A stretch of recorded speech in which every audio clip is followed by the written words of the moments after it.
Hey everyone, we are here at RB League Brazil. So excited to see this dream becoming a reality. Right now, we're going to be talking a little bit about Etherfi, about the ecosystem, about Brazil. So 2D, join us. Keep posted because we have a lot of things to be talking today. I'm not here alone, but before introducing my guests here, let me introduce myself. I'm João. I'm the community manager for Latin America. It's like Armstrong Foundation. Really glad to have you guys here. Hope you guys enjoyed the event. Juan, you wanted to present yourself too? Yeah, for sure. I'm Juan. I'm from Brazil. Actually, a Brazilian ambassador from Pendle, and I'm founded P2Z for the consulting for vineyardization Web3 projects. Nice. And we also have here Mike. Mike, please introduce yourself to. Sure. Hi, everyone. I'm Mike Soagadze. I'm one of the founders and the CEO of Etherfi, and we're building a crypto-native neobank. Nice. Before diving into Etherfi and everything, I want to hear your thoughts again, like Brazil. How you feel about it? How's treat? Are you liking it or not? Why you like it? Yeah, it's 2 days that I've been here. I feel like it's just been back-to-back meetings. So I barely really seen the city, but so far lots of steak, lots and lots of steak. Good steak, good steak. People are super friendly. Everyone really loves crypto. I think the market need here for what crypto has to offer is significant, and so that's really great. And I think I'm starting to realize, why we're getting so much traction and adoption in Brazil, because there's just very strong product market fit here. Nice, really nice to hear that. Hope you guys have like some time off too to enjoy a little bit of Brazil. Maybe not this time because I know it's back about events, but really glad to have you here. Mike, tell us a little bit about Etherfi history, how this idea came up, and also about your history. I've seen you on Twitter, and you have some really interesting hobbies. So I want to dive into a little bit of that too. So please, how does the Etherfi idea came, and what's our history? What's our story? Yeah, so I mean, I've been doing stuff in crypto for a really long time. I read the Bitcoin white paper in 2010, bought some Bitcoin in 2011. Played around with it, mining, whatever. But in parallel to that, I was actually running another company, a startup that I founded out of university. And so crypto was never my full-time thing until around 2021 when I had sold my previous company and decided that I really wanted to, focus on DeFi full-time. Because one of the things I liked about DeFi is it was now, product focused. It wasn't just people gambling on, one token or another. It was actually people building products that allow you to do things that you couldn't otherwise do, in other, financial applications. And that is much more kind of near dear to my heart as someone that just likes building products. So to me, that was really the main reason that I went from just, having crypto as kind of a side hobby to focusing on it full time. And the vision really from the early days of Etherfi was, exactly this, to build like a vertically integrated end-to-end DeFi application that made DeFi accessible to normal people. For us, that started with, building the liquid staking protocol, which was kind of like the base layer. In the same way that you can think of T-bills as the base layer of finance that enables a lot of infrastructure to be built on top of it. Staking kind of made sense for us to build in the same way. And then, we launched our liquid vaults and, our cash product, and now this full integrated. Nice. Before diving into a little bit of Etherfi, I want to hear a little bit of a story because I've seen you on Twitter and you fly a plane. Is that true? And how does this came up in your life? Like, how does Mike from university startups and grain developing stuff became the Mike that also travels the world and flying a plane? Mm-hmm. Yeah. So one of my hobbies is I am a pilot. Honestly, one of my investors in my previous company was had a helicopter, took me up, and I just really fell in love with general aviation that way. So this was now, 8 years ago. I think it was about 8 years ago that I first got into it. So started taking lessons, got my pilot license, got my, instrument rating, bought a plane, and now it's it's great. Honestly, most domestic travel within the US, I fly myself, which was super fun. That's nice, man. I mean, that should be pretty much fun to do it and to travel, because like we always travel a lot, but it's different. Like travel for maybe, hey, I want to catch a burger in another state, I can do that. So that's really, really nice. And seeing on Twitter a lot of photos. So I had to ask you that, because I got a lot of FOMO in some of your clips and some of your videos that you post on Twitter. But yeah, it's great. It's certainly for anybody who's like technically minded, it's one of the coolest hobbies ever. I definitely recommend it. So I tell you, it's super fun. I imagine. But yeah, let's talk a little bit about Ether.fi. The first question I would like to ask you is like, what makes Ether.fi different or unique in the Ethereum ecosystem? I mean, there's lots of things. I would say we're the first. I mean, let me take maybe a step back. Like, in some ways, I view this category of crypto native neobanks as the end game of DeFi, right? Crypto right now, DeFi, I should say, is really tiny community of users. Maybe a couple million people, realistically, give or take. And it's really only designed for power users. There may be a lot of capital, at work, but you have probably a couple thousand users that control the majority of the capital with a DeFi. And, fundamentally, that's just not super interesting, right? Like that's something that's not going to impact, a lot of people.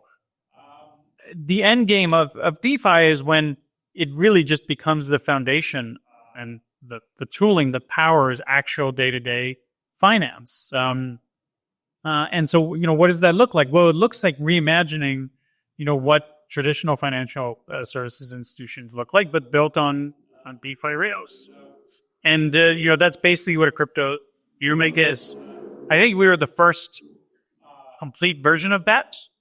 Now there's a lot of players that are starting to, look to enter the space, which is great because, it validates the market, and it's going to be a very large category. So there's not going to be one company that dominates it. So, but yeah, I'd say that's one of the things that makes us unique is we are, one of the first, not the first, fully integrated crypto native neobank that is like legitimately easy to use by normal people. Nice. 100%. I agree with you. And it's very interesting to hear like your sees as new mates as the in-goal system. I hadn't thought of that. It actually does make sense, I would say. But yeah, I want to hear your thoughts a little bit about Brazil. Like, it's your first time here, I would imagine. And like, how do you feel about the community? I know that Ether.fi was already here before you joined, before you coming to Brazil. It was a big thing. It still is a big thing. But how is like your head right now seeing all these like ERL not behind like Twitter polls or anything like that? Yeah. If I'm being totally honest, I think it's still too early because 2 days in, I don't know. I've talked to a bunch of people, but like it's just I don't know that I have a strong feeling of it. But the things that it has reinforced, like being here versus, kind of observing some of the growth that we've had from afar is, this tremendous product market fit here. And I'll contrast that actually. Like we were starting to get some growth in South Korea and Taiwan. And so similarly, I did a trip to, this was a few months ago, I think, to South Korea and Taiwan just to talk to users, figure out like, okay, what's working? Why are people using this product? How do we drive more adoption? And frankly, one of my conclusions was like, South Korea is actually a terrible market for us. Like we really shouldn't be investing there at all because it's very insular. It actually like has all kind. I could get into it. Like it just turned out as like, whoa, this is actually a bad market. Like any of the traction we were having is like, we actually do not want to, continue investing in that. And with Brazil, I find the opposite. I'm like, no, this is a fantastic market. There's a huge need here. People want, the local currency is not great. So people want to onboard onto dollars. So the fact that they can onboard onto USD stablecoins is like a huge need that exists here. They want to be able to spend and use their crypto in real life. They want to be able to do it, easily. There's like a very, I would almost like describe it as a little bit like almost an American kind of spirit, of like kind of anti-government and like individualism, independence, which is great. That's perfect. That's very compatible with crypto. So, yeah, and it doesn't seem, at least for now, that the like local regulatory framework is like aggressively trying to ban crypto. Like maybe that'll happen in the future, but for now, it actually seems like sufficiently open that we can we have ways to operate here that doesn't where we're not violating any laws, which is great. So anyway, so it's great. It's reinforcing my excitement about Brazil as a market for us. Nice. That's very curious. Most of the time, you just see like adoption in Asia, and very interesting to see your POV, like seeing like the difference of the community and difference of product. Maybe like payment product works more or works best in Latin than in Asia, but really interesting to hear your side of story, because most of the time. Yeah, I mean, our second largest market is actually Taiwan. So we're also getting, and Thailand is really big. So we are also getting good amount of adoption in Asia. I think the difference is like most crypto products are like the product isn't the product. The product is the token. And, not to, stereotype, but like, Asians love gambling. And so it's just like, yeah, there's product market fit there because they love to gamble and they're buying these tokens and they're speculating with them and SUI and whatever, all this, bullshit. So, but like we don't focus on that. Like we actually have a product. It's like, no, this is like an app. You use it. It's like an actual physical product. And so that's why, like, in that context, like, again, just great product market. There's a reason why Nubank, and C6 and all these others like blew up here, because like there's a need, like people need these products. There's actually like value creation there. So that's, I think, one of the reasons why like at least products like ours, I think, can have a great home in Brazil. Yeah, it makes sense, because I remember when I first saw like a community use a UTR-Fi card, I was like, man, we can finally have like a daily use of crypto. Mm-hmm. Finally, what we've been doing like for years and years of we've been praying, what we've been teaching everyone, we can use. We can show someone like my dad or my mom, hey, you can pay with crypto. And it's not complicated. It's like using a normal regular card. Like something that's really interesting is to see like you guys are trying to abstract all the complexities, just deliver a good product that folks can use on a day-to-day basis. So that's very, very interesting. But I want to also hear like what's next for UTR-Fi? What's coming for 2026, or maybe even 2025? But what are you guys cooking for this next steps? Yeah, so I mean, the roadmap is so long. I mean, there's so much work to do to actually make this product, really good. Right now, I would say we're still in the like MVP stage, in the sense that we, for someone that really wants to use it, like, okay, they can use it. They can figure it out. And, it's much more user-friendly than most DeFi apps, but like it's still not trivial. Like a normal, like, my mom's not going to be using this product yet. So, like there's obvious stuff that's missing. Like we don't even have an Android app, which is kind of crazy. Like, again, especially in LATAM, like you need an Android app to for it to be successful. Well, we don't have any localization. Like everything's in English. So like we got to get Portuguese, we got to get Mandarin. There's a bunch of like languages we just need to support, like this basic stuff. We need to improve our fiat on and off ramp. We actually recently introduced Pix, which is that's a fantastic fiat on and off ramp here in Brazil. And we need to do that, in Argentina, all of Asia, all over the place. Like there's hundreds, thousands of these different payment rails that we need to support, a million features like that. So I look at that as kind of going from MVP to VP. And that's probably like the next like 3 to 6 months for us, is just closing these like really obvious gaps to the point that I think then you really could have a normal person just download the app, set it up, and like, wow, cool, I put money in and I spend it. It just gives me better rewards and is more, in some ways more flexible than any traditional banking app. Great. That's a win. Makes sense. The goal is to be able, like, make our moms be able to join UTR-Fi. Yeah, exactly. Yeah. And, we're not that far off from that. Probably 6 months to where any like tech savvy person would be fine using it. And then, maybe another year to 18 months away to where legitimately grandmother could use it. Yeah, 100%. But it's also nice to see like you going for MVP. So MVP is like validating your product, validating the idea. Now, we can get this like to 100%, make it better, make it easier. So like that's a nice point to be like right now. I would say like having your idea validated, make it even better than what it is today.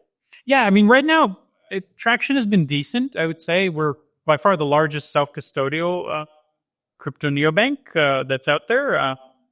We're doing on the payment volume, credit card side, we're doing about $1.5 million per day in transaction volume, which is decent. Like the largest custodial crypto cards are doing like 10 million a day. 5 to 10 more. Not that far. Yeah, so it's actually not. It's within striking distance. And at the rate that we're growing, I think we'll get there pretty fast. To get really serious, like Visa starts like at least acknowledging that our card partners is Visa, starts acknowledging that you exist when you cross about $1 million a day. Then they're like, oh, okay, you had something. You're like not zero, which is great. So we're at least now we have a dialogue with them, like we're on the radar. To get really serious, you need to be doing like $30 to $100 million a day. Then you're like, okay, you're at the scale of like a relevant neobank. Like that's kind of, for example, like Chime in the US, which is I think they're like a $15 billion market cap neobank, one of the largest, maybe the largest in the US. They do about $300 million a day in transaction volume. So, but that's a meaningful institution. So once you get to like 30 to 50, it's like okay, you're like a legit player in like the this neobank category. So to me, that's my next milestone. Like I want to get to a point, and there's no way we get there without breaking out of the crypto bubble. We need to have like 100% market share, I think, to be there with just like DeFi, natives. But I think we can get there. I think by 2026, within 2026, I think we can be doing those kinds of volumes. We've got about 10, depending on the price of ETH that day, about 10 billion in deposits, which is actually a lot for a crypto like Chime. I think has 10 to 15 billion in deposits. So that's actually quite a large number. But like the actual velocity of the transaction needs to be a lot higher. And that, as I said, that will be like at least a proof point that like, hey, you can actually have a crypto product that's not some bullshit gambling thing that that you can actually use your day-to-day life. So, yeah, for sure. My question is something related, but not for the next steps. Is about for what had happened with EtherFi. What was the turnover moment for product state that you felt it into a traction? It was more guided for DeFi user CGL, is more guided for the actual state as neobank. What was this stage that you felt for EtherFi at all? Well, we launched the first part of our platform was the liquid staking product. In our unique twist on it was we had restaking and it built into it, and that just blew up. I mean, I definitely didn't expect it to get that big. It kind of came out of nowhere. This restaking just became the narrative in Ethereum. So that was, it was obvious that there was going to be like, okay, if we literally never do anything else, this is already like a pretty good, protocol. So that was probably the first, and that happened within 6 months of launching. So it was pretty fast, that's very rare. It was a lot of luck and timing and obviously hard work, but a lot of luck and timing. Or generally, hard work makes a lot of lucky. Yeah. It has some related. Now, I would like to ask more, Guy, for Brazilian people. So that you have a lot of memory, language guided for the app. But about Brazil, what makes the highlight both the other regions? What makes Brazil the next target for EtherFi product? It's there are a few regions that just really like started growing kind of very rapidly and organically.